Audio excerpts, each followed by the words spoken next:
All right, good morning. So, in the last Gemara, we learned there was three items discussed: the charaises, which we covered in the Shulchan Aruch, and the Rebbe's Haggadah, the nature of the charaises, the ingredients of the charaises, whether it's a mitzvah, whether it's just for the kappa.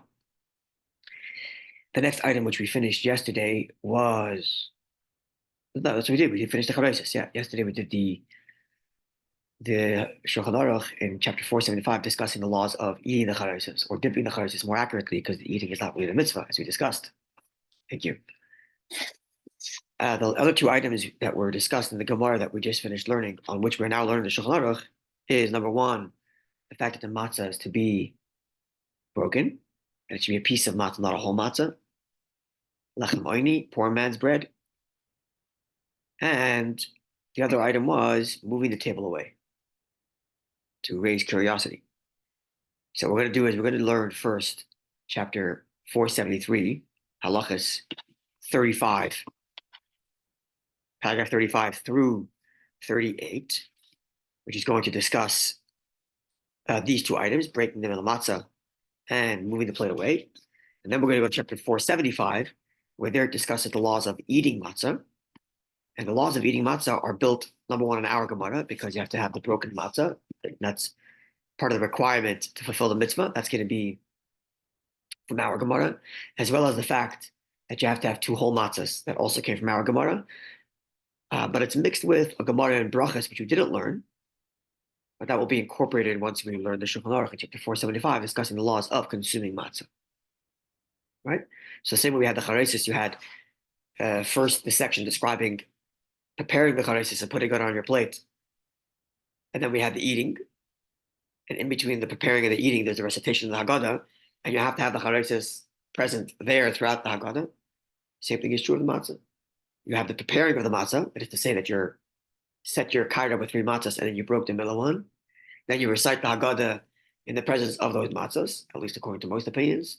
Although there is an opinion which says to break the matzah later, but that's the dominant opinion, which is that you recite the Haggadah as all the matzah, the broken matzah is there, the preparation. That would be halacha 470, chapter 473. And then 475 discusses the consumption of matzah. In the same way that 475 discussed the consumption of chareses and marar and so on. Yeah, okay. So let's begin then. Sorry, just for 1 second, excuse me.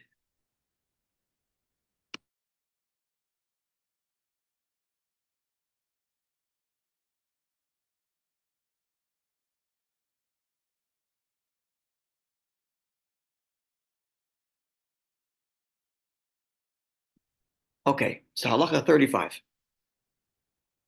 After having eaten the vegetable dipped in liquid, otherwise known as karpas, which we discussed at length. We learned this halachas, the previous halachas, that describe what constitutes, what should be used for the vegetable, what should it be dipped into, how much to eat, the brachas to be made on it. We did all of that, the karpas, right? The raising curiosity through the dipping and so on. So having done that, Sarach likach matzah tois. One should take his middle matzah, misholosh matzah samonochem lefanav. From the three that are sitting in front of him, the kaida on the plate, which we already learned about, by the way, the setting of the plate. Mm-hmm. We learned about it earlier in chapter 473, and we discussed when to set the plate at the beginning, versus set the plate at the middle, the three matzahs on bottom, all the items on top, set them and organize them in such a way that the first items you touch when you move your hand are the items you're using first, like lay them out in order of your usage. We discussed all of that. So now you have to take the middle of the three matzahs that are in front of you, and break a part of it, for the reason which will be explained. It's going to be explained in the very next paragraph, in the halachas 36. But you got to break that middle matzah, and we'll explain in a second what that is. We already know what that is because we don't think Gemara, but he'll explain in chapter 30, in halacha 36. Where you hiding the half somewhere? Let's find out. Huh? No, we'll find out right now. Okay. But no, call Yisrael. It's the custom of all Jews. Shemiktas zeh sheboitzim mahamatzah. 1 second. It's the custom of all Jews Good morning, Judge. I apologize. You started it about 2 minutes early, but we just began. Okay, good morning. Nice to see you. So, v'noga kol Yisrael, it's the custom of all Jews. Shemiktzah zeh sheboitzim ha'matzah. That this part that they break off from the matzah, meaning you break off a matzah, you leave one portion inside, and you take there's the half to take away because you have to leave the half matzah at your plate. That's the point. You have to have broken matzah on your seder, as you learned from our Gemara, as we'll learn in a minute. So the custom is to take that other matzah, the rest of the matzah, and do a different mitzvah with it. Behind you, this is we keep it for the eating of the matzah at the end. Okay, which means like this. In essence, what we're doing is we're making sure that when we recite the Haggadah, there's a broken matzah on our plate.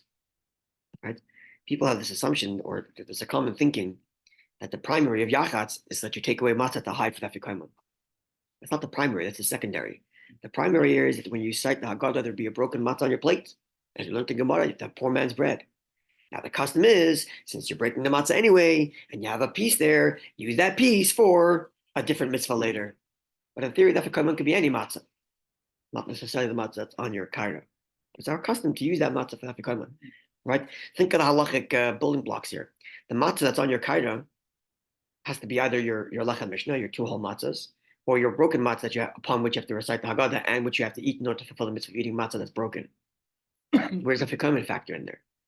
Nowhere. Afikoimon is an added element that we eat a piece of matzah at the end of the meal to remember the Korban Pesach at the end of the meal. So you can eat any matzah to do that. The custom is to use the matzah that was left behind from the broken matzah, which is what you needed when you began the Seder. Follow? Mm-hmm. And the fichot, therefore, if you want to fulfill this custom, and you want that the piece you're breaking away, the piece you're taking away from your middle matzah, is to be used for Afikoimon, nachan adavar, it's appropriate. Shia miktzas hazeh, that this half, which you're putting away for Afikoimon, should be roiv hamatzah, the majority of the matzah. Why is that? Shafikoimon in mitzvah chashuva, because the eating of the Afikoimon, the eating of the extra matzah at the end, is a very important mitzvah. Shulanim b'makom Pesach, because we eat it in lieu of the Pesach offering, which we would have eaten in temple times. So considering how important it is, because the Pesach offering, the meat of the Pesach offering, is the primary component of the whole Seder. Our Seders are woefully deficient because we don't have a piece of meat from the Korban Pesach. The closest thing we have to that is the Afikoimon. So it's such an important element, therefore it'd be appropriate that you take the bigger half of that broken matzah. Okay. And noyagin, and the custom is, to answer your question, latzniyoy, to hide it, tachas hamapa, under the tablecloth, under the cloth. That's the custom. Zecher le, misharoisam, tzerurois, b'simloisam. This is to remember the pasuk which reads that when the Jews left Mitzrayim, when the Jews left Egypt, they had all their extra food like tied up in their cloth, in their garments that they were carrying them. So to remember that kind of symbolism, you hide it in the cloth, either tablecloth or some people put it in a pillow, but you're putting it into the cloth in the same way the Jewish people wrapped up their food in the cloth as they left Egypt. Right, as he says here, others like wrap it up in a cloth, and they put it on their shoulder or under their shoulder. Again, to remember, remembering that they left Egypt and they took it over their shoulder. There are some communities, I think, in this certain Sephardic circles, where they actually reenact all this, where they literally take a bag and they throw it over their shoulder and they walk around the room. What the leader of the room does. Some people go so far as dressing up like the characters of Moshe Rabbeinu or this and that to reenact what they did. And here it's written halacha, at least in a minor sense, the hiding of the Afikoimon in the same way that the Jewish people would have hid their food as they left Egypt.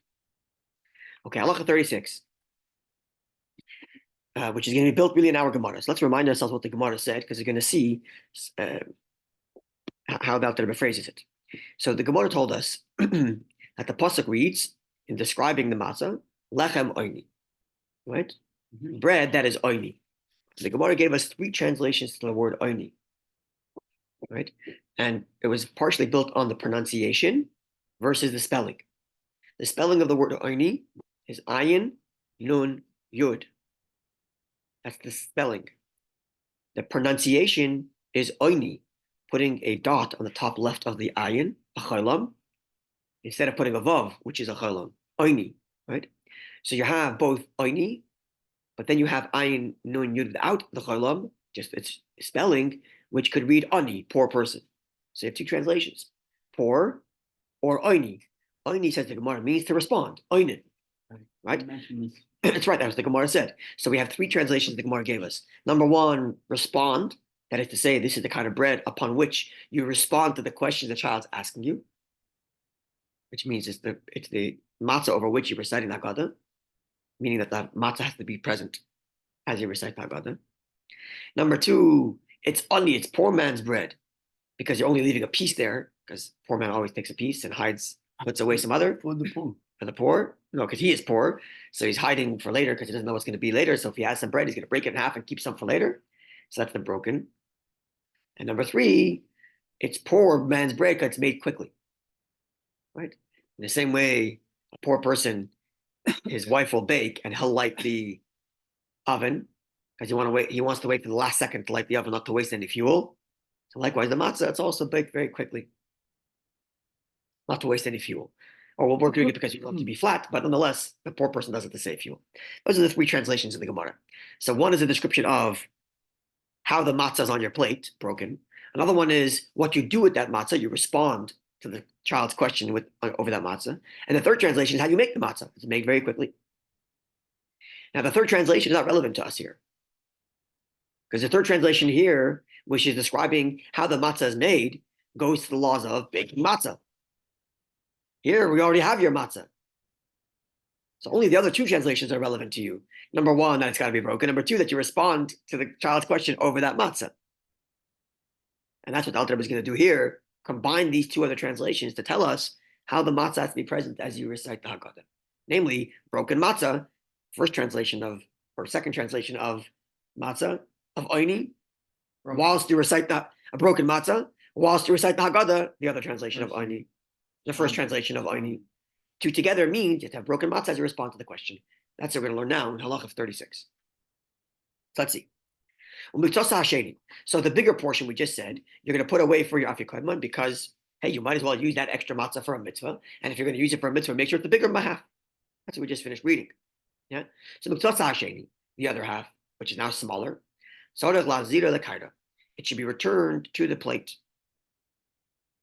And place it in between the two whole matzahs. Right? We spoke about that a little bit we learned the Gemara, and we're going to see more in chapter 475. You want the broken matzah in the middle, because when you make the hamoitzi, the two whole matzahs, you want that to be the appearance. You're making the two whole matzahs, whereas the broken one's hidden inside. But you still want to have it there. Why do you need to have it there? So that you recite the Haggadah in the presence of that broken matzah. In other words, throughout the entire Haggadah, the primary of the three matzahs is the broken one. When you come to make the bracha maitzi, the two whole ones become more important because you have to have the lechem mishnah. The broken one also becomes important, as we'll see in chapter 475. But as you're reciting the Haggadah, the primary matzah that's there is the broken matzah. Why is that? This is built in our Gemara. Let's see how the Alter Rebbe frames it. Because shetzarach loymar Haggadah. One is required to recite the Haggadah. Al matzah hara'uya lotzis b'yidei. You have to recite the Haggadah in the presence of matzah that qualifies for your fulfillment of your obligation to eat matzah. So whatever kind of matzah the Torah requires you to eat, that's the kind of matzah that has to be present as you recite the Haggadah. What kind of matzah does the Torah require you to eat? Matzah shmona, but it's also got to be a poor man's bread, broken. So in order to fulfill your obligation of matzah, you have to eat from a broken matzah. And then that's the matzah you have to have in your presence when you recite the Haggadah, because you have to recite the Haggadah in the presence of matzah that you are allowed, that would qualify to fulfill your obligation. So let's see. This is how we're going to combine these two translations. Let's see. Shenem, as the verse reads, Toichel of matzahs lechem oni. Eat matzahs that are lechem of oini, bread of oini. Our sages explained in our Gemara, the word bread that is oini means it's the kind of matzah upon which you respond lots of things. You're responding to the child's question. You're telling the story. Okay, so the presence of the matzah must be there while you recite the Haggadah. What kind of matzah? the kind of matzah you would fulfill your obligation with. What's that? And because the Torah says lechem oini without the vav, giving us the spelling of ayin nun yud, and darshu chacham, and therefore our sages said, our Gemara, lechem ani. Read it as lechem ani, poor man's bread, because you don't have that vav, and therefore ayin nun yud could be spelled ani, which is poor. And ma darke shel ani b'prusa, just as it is the way of the poor person to be eating only a part of a bread, not the whole one. Afkam b'prusa, so too you should also have it as a portion, a piece of the bread, not the whole bread, a piece of the matzah, not the whole matzah. Which means, therefore, which means that when the matzah over which the matzah with which you fulfill your obligation to eat the matzah, shouldn't be a whole matzah, elaprusa, only a portion of a matzah. And on that matzah, which is broken by requirement of the fact that the Torah says the poor man's bread, that's the kind of matzah, Yomer Haggadah, upon which you should say the Haggadah. Follow that? You see how that took two translations and wove them together. When you look at the Gemara, and the Gemara gave you three translations, it sounded almost like you wouldn't even realize it's a halakha commentary.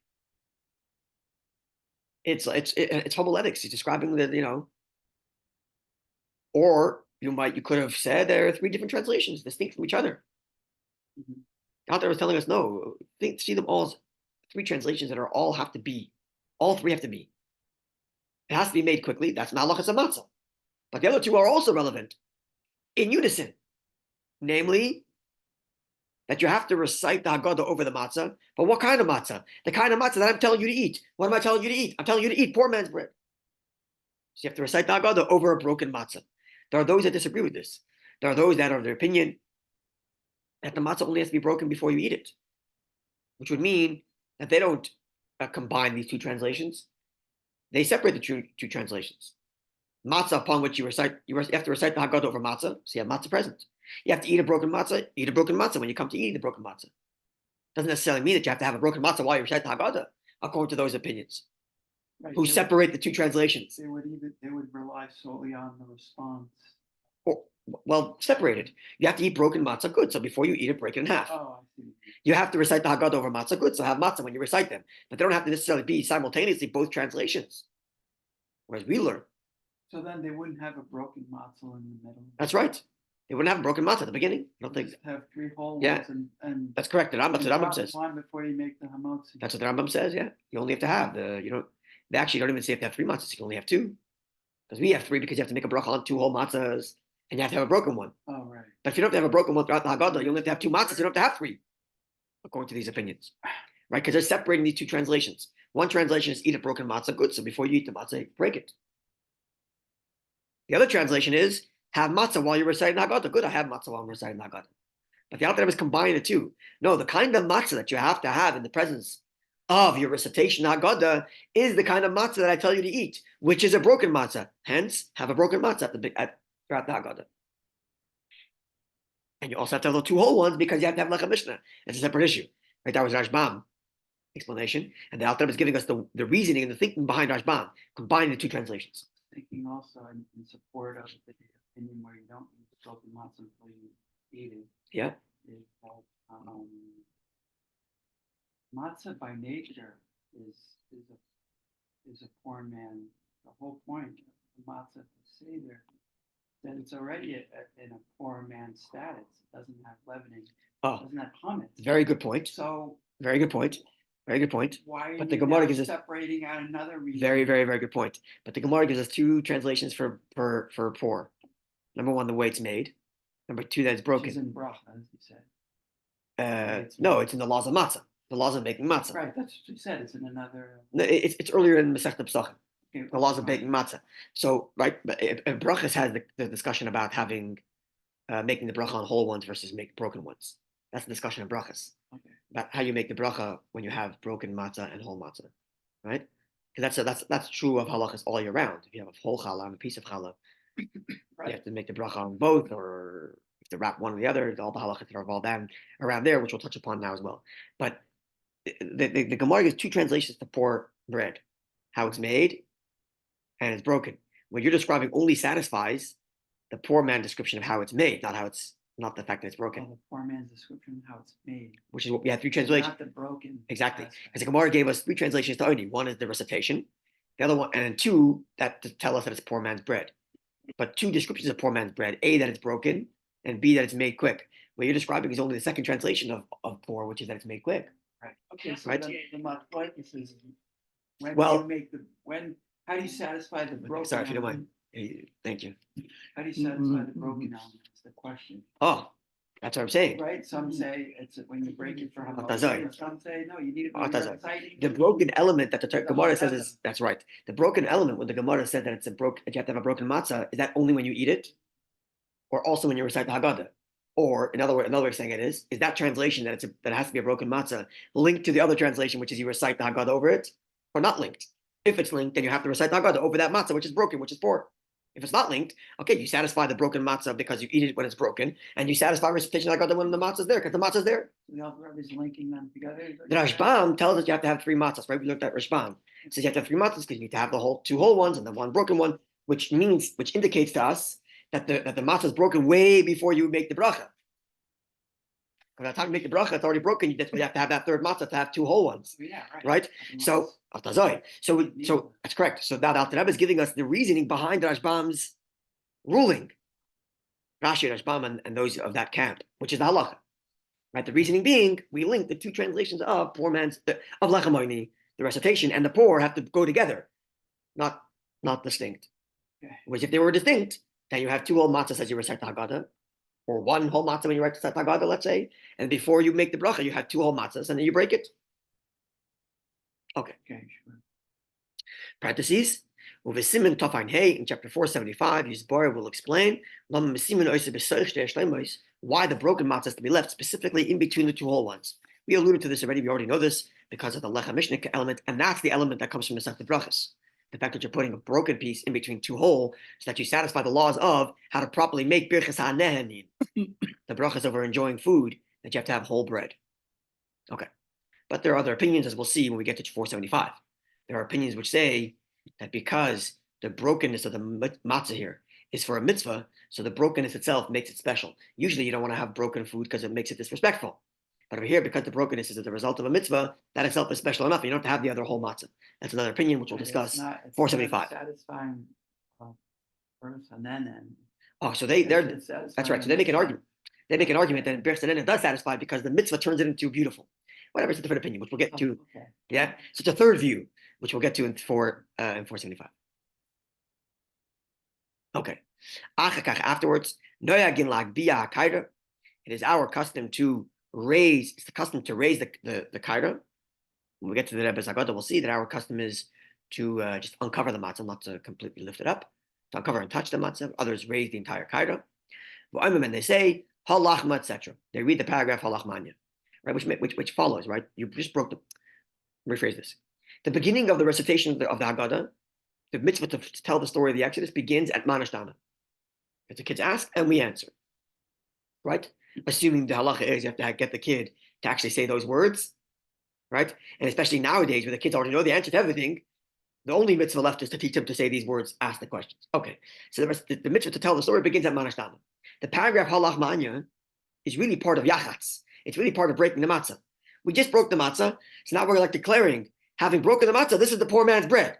Halach manya, this is the poor bread that our forefathers ate. It's like an introductory remark that links yachatz to the Haggadah. Meaning in giving more support for this idea that you have to have that broken matzah. Right. We just broke the matzah, so now we're making a statement that tells us why we're breaking the matzah as an introduction to the rest of the story. This is the poor man's bread. It's a segue. This is the poor man's bread that our fathers ate when they left Egypt. We pray that next year we'll be free. And now let's begin the story describing this poor man's bread.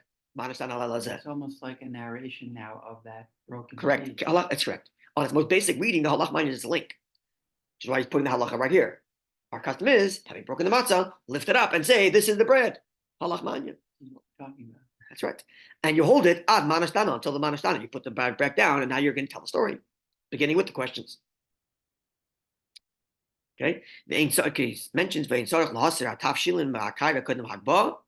you don't have to remove the cooked items, meaning your egg and your shank bone, from the plate before you lift it up. You don't have to do that. El yachal lagbia im kol advarim shala. You can raise the matzah with all the stuff that are on it as well. Some remove the egg and before. Yeah, it seems like some do, and Alter Rebbe say you don't have to. Okay. Yeah. What is the idea to take away the eggs from the plates? I'm not sure. He cites here to a Tosfos and a Rashbam, which we didn't learn. It's on our Gemara, Kuf Tes Vav Amud Beis 115b. So we learned it already. I'm sorry. No, it's okay. Good question is a good thing to ask. Yeah, always good. Kuf Tes Vav 115b. Rashbam the aim.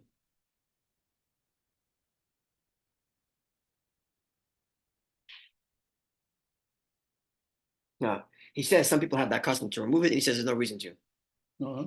There's no reason to. And people did it because they didn't want people to think that we're raising it up, because part of the carbonis was to like lift up the carbon. And we don't want anybody to think we're actually performing the carbon now by lifting it up with those carbon symbolisms. Yeah, so we don't want people to think that we're doing offerings outside the temple, so don't lift up the whole plate. But the Rashbam says nobody's making that nobody's making that confusion from an egg or even from your shank bone. Like just so don't worry about it. But it seems like there were those who were worried about it, and therefore they took it off. Maybe the egg is important because the chicken gives birth through the egg. Maybe. And we discussed the egg a while back. Okay, let's see if we can go a little bit more. Finish halacha 37. Yeah, because 38 is going to be so this is all still the halacha of yachatz, right? The yachatz, which is breaking the middle matzah. There's all the halachas of that step in the seder, which is breaking the matzah, and the statement halach manya is a continuation of that, right? Lifting it up and saying, okay, this is what we just did. We broke it to make it poor man's bread, right? And then halacha 38 is going to be the next thing, which is the idea of moving the plate away to raise curiosity. That's going to be halacha 38, which also came from the Gemara we just finished learning. Yeah, Tables versus just the kaira, which we learned a little bit in Rashbam, and Alter Rebbe is going to lay it out for us tomorrow, God willing. So let's learn halacha 37. Yesh b'daktikim loymar. There are those that have the custom to say or precise to say the words ki halachman, ka halachma, like this bread, because it isn't the actual bread. So to say this is the bread of affliction, it's not the bread of affliction. This is the bread I made last week. It's like the bread of affliction. So those that add the ka like, or they say ha kilachmanya. This is like. So either like this is the bread or this is like the bread.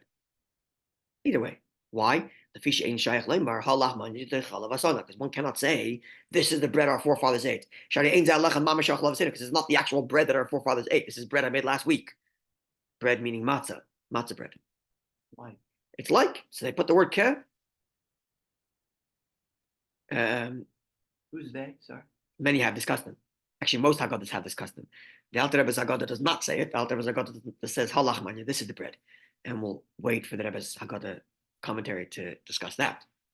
But the Alter Rebbe here is telling us, as far as the collection of law, that this is the custom of many, the most, if not. I think most say kehalachmanya or kehelachmanya, depending on also different variants. Okay, therefore. Even though in all the books available I've seen here, says Alter Rebbe, it says this is the bread without the like. Nonetheless, if you ignore the instruction of the Haggadah, you add the ke, or this is like, or like this, you haven't lost out because that's actually the majority. That's actually The majority. The majority of way to do it. Okay, let's see footnote 213, and we'll close there. And tomorrow we'll learn the halachas of moving the table away. See Lakutei Sichos, volume 7, page 260. So we're looking at footnote number 213. Footnote, back 213. Yeah. Here, in the footnotes. Oh, Footnotes, back. You see it? 213. Right, yeah. Back. Back one page, go back. Turn back. 213. There we go. See, look at the Sichos, volume 7, page 260, where the Rebbe writes that from the Alter Rebbe's wording here, and from the fact that the Alter Rebbe's Haggadah used the word hey lachmanya, it can be assumed that ha or hey is the desired text. Because the Alter Rebbe doesn't say, listen, the Alter Rebbe says it. The Alter Rebbe says, many have the custom to say ke. And therefore, even though all your Haggadah say ha, if you added ke, it's okay. Why doesn't he just say ke? Yeah, he's compiling from Right. So he's compiling, but at the same time alluding to the fact that actually leave it hey. Because the Haggadah he printed says hey. He's following the minig for his. Right. But what I'm saying is, if the Alter, no, it's like this. If the Alter said, all the Haggadah say hey, it's a mistake. You should all be saying ke. So then if we looked at our Haggadah, it said hey, it's a mistake. We should be saying ke. But from the Alter wording, where he says, if you say ke, you don't lose out. Even though your Haggadah say hey, if you say ke, it's okay. Why say it that way? Just say you should say ke. Right? Because he's not in opinion that that's the right way. Oh, that's what they were saying. So again, without from the Alter Rebbe's wording here, and from the fact that the Alter Rebbe's Haggadah uses the word hey, it can be assumed that ha or hey is the desired text. The wording alludes to them. So why is it important to say? So we're back to our question: why are you saying this is the bread of affliction when it's not the actual bread? This is bread I made last week. Yeah, says the Rebbe. The wording alludes to the importance of reliving the Exodus as if it were happening as we conduct the Seder. Namely, each person should feel as if he actually left Egypt. So for me, this is the bread of affliction, because I'm going through the experience right now at the Haggadah. But nonetheless, in his compilation of halacha, he has to include the fact that many, if not all, say ke. And if you decide to go with that, no problem, go with that. But really, wink, wink, I'm with the view to say hey. Okay. Right. A wonderful day, everybody. And I'm willing tomorrow we'll discuss the halachas of moving the table away versus moving the plate away, and then we'll get to. Thank you so much, Rabbi. Tomorrow I Five, will be listening to you by YouTube because I have a medical appointment. which is connected again to this idea of the broken matzah. Sorry to interrupt you. Have a wonderful day.